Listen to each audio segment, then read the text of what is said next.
भारतीय विमानन कंपनियों ने मध्य पूर्व में बढ़ते हुए तनाव के चलते अब क्षेत्र के लिए अपनी कई उड़ानें सस्पेंड कर दी है, निलंबित कर दी हैं, जिससे कि हजारों यात्रियों की मुश्किलें बढ़ने वाली हैं। वो मुश्किल में फंस गए।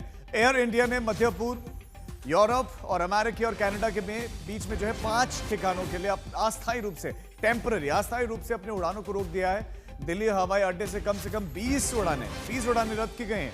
इसके अलावा आने वाले 28 उड़ानें भी रद्द हुई हैं। हालांकि इंडिगो मध्य पूर्व के हवाई अड्डों पर धीरे धीरे परिचालन फिर से शुरू कर रही है। तो ये बड़ी खबर भारतीय विमानन कंपनीज ने, ये मध्य पूर्व में जो टेंशन है, हालांकि सीज फायर के लिए मान गए हैं दोनों ही देश, लेकिन इस बीच में एक बड़ी खबर और हमारे संवाददाता अमित भारद्वाज की रिपोर्ट आपको दिखाते हैं। कैंसल्ड ये स्टेटस बोर्ड इस वक्त भारत के कई सारे एयरपोर्ट और दिल्ली के IGI इंटरनेशनल एयरपोर्ट पे उन क्राफ्ट्स के नाम के सामने आ रहा है जो अंतरराष्ट्रीय उड़ान भरने वाली थी, खास तौर पे जिसका रूट मिडिल ईस्ट से होके गुजरता है या फिर यूरोप के लिए कई सारे फ्लाइट्स को कैंसिल किया गया है। असल में ईरान और इजराइल के युद्ध की वजह से एयर स्पेस रेस्ट्रिक्शंस में जो बढ़ोतरी हुई थी और जिस तरह का खतरा भारतीय फ्लाइट ऑपरेटर्स ने मापा, उसकी वजह से कल शाम से ही एक के बाद एक एडवाइजरी आनी शुरू हो गई थी।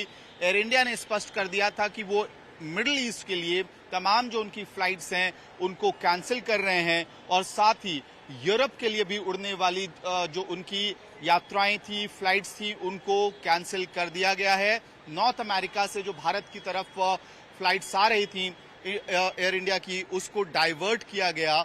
इंडिगो ने भी देर रात ये जानकारी दी। बहरीन, दुबई, दोहा जैसे तमाम डेस्टिनेशंस के लिए जो फ्लाइट्स शेड्यूल थी उनको कैंसिल कर दिया गया। असल में जो स्थिति इजराइल और ईरान के बीच तनाव और युद्ध की वजह से, खास तौर पे एयर स्ट्राइक्स का जो माहौल बना हुआ है, उसकी वजह से लगातार एयर स्पेस पे रेस्ट्रिक्शन आया। देर रात civil aviation minister Ram Mohan Naidu ने भी इस बारे में जानकारी दी कि वर्तमान के टेंस सिचुएशन की वजह से ये कदम उठाए जा रहे हैं और मंत्रालय खुद पूरी स्थिति पे एयर स्पेस रेस्ट्रिक्शन पे नजर बनाए हुए है।